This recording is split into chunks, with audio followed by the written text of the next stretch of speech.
Okay, sabi sa akin ng mentor ko, i-share ko raw lahat ng nangyayari sa buhay ko. Whatever, kung business, or life ko yan, or ginagawa ko yan, or ambition ko yan, or sport ko yan. Basta, i-share ko raw lahat kasi merong mga tao na may inspire sa akin at merong mga tao na gugustuhin din yung ginagawa ko. Pero alam ko na naman may mag-hate sa akin na magtatawanan ako, pero wala naman akong pakialam doon. Ang goal ko dito is makita ako ng mga taong kailangan akong makita. Okay, at makita ko rin yung journey ko na umuusad ako at hindi lang ako nasa comfort zone. Kaya ito, panoorin nyo kung paano ako mag-boxing nang hindi pa ako marunong. Natutulong ako sa YouTube, pagpasensyahan nyo na, pero kailangan ko talagang gawin to kasi trabaho kong mag-share. Siguro nagtataka kayo kung bakit boxing yung napili kong sport, hindi basketball, hindi yung iba pa. Ipapaliwanag ko sa inyo kung bakit. Kung titignan nyo yung mga mentor ko na sinasabi ko sa inyo like Boss Frank, Josh Mojica, Bugoy na Koy yung others na malulupit, boxing yung sport nila. Hindi lang din dahil nakikigaya ako, pero ito yung mga benefits kung bakit maganda yung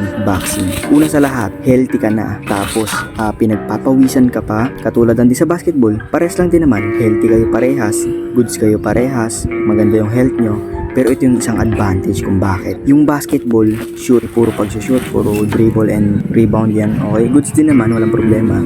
Pero itong sa akin naman is combat. Ito ay magagamit ko for my self-defense. Hindi kasi tayo pwedeng makampante na mahina tayo kasi meron talagang mga tao na mambubuli sa atin at aasarin tayo or gagawin yung lahat para mapataob tayo. Kaya dapat kahit physically handa tayo, pati self-defense handa tayo. Yun lang yung basic tips kung bakit combat ang gusto kong sport kasi marami siyang benefits. Hindi ako against sa ibang sport. Walang problema kung yan yung gusto mo, ituloy mo yan. Ako, sinashare ko lang kung ano yung gusto ko at kung ano yung nakikita kong kakaganda sa akin. Okay? Ito yung gumagana sa akin. Ito yung gagawin ko.